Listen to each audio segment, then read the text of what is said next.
خبر آپ کو دیں، chairman Afghan cricket board Azizullah Fazli 26 ستمبر کو پاکستان کا دورہ کریں گے۔ Chairman P C B Ramiz Raja سے ملاقات کریں گے۔ پاکستان اور افغانستان کے درمیان ملتوی ہونے والی سیریز پر بات چیت کی جائے گی۔ اس پہ بات کریں گے بلال عقیل ہمارے ساتھ موجود ہیں۔ جی بلال، بتائیے گا اس دورے سے متعلق۔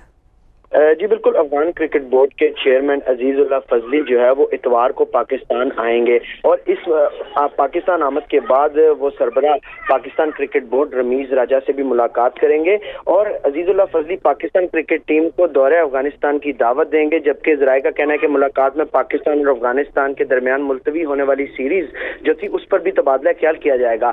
Afghanistan cricket board one day series کے جلد انعقاد کا خواہش مند دکھائی دیتا ہے، جبکہ افغان بورڈ اپنی ہوم سیریز افغانستان میں کھیلنے کے لیے کوشش شروع کر رہا ہے، جبکہ پاکستان اور افغانستان کے درمیان 3 ایک روزہ میچز کی سیریز ستمبر کے پہلے ہفتے میں کھیلا جانی تھی، جبکہ کچھ مسائل کے باعث جو ہے وہ یہ سیریز جو ہے وہ ملتوی کر دی گئی تھی، اور افغانستان ٹیم کا جو دورہ پاکستان تھا وہ التوا کا شکار ہو گیا تھا۔ تو اس حوالے سے جو ہے وہ یہ میٹنگ بڑی اہم ہوگی کہ یہ جو سیریز تھی وہ افغانستان ٹیم پاکستان آ کر کھیلے گی، تو اس کے بعد جو ہے وہ پاکستان اور افغانستان کی جو سیریز ہے وہ افغانستان میں کرنے پر تبادلہ خیال کیا جائے گا۔ جی شکریہ بلال عقیل۔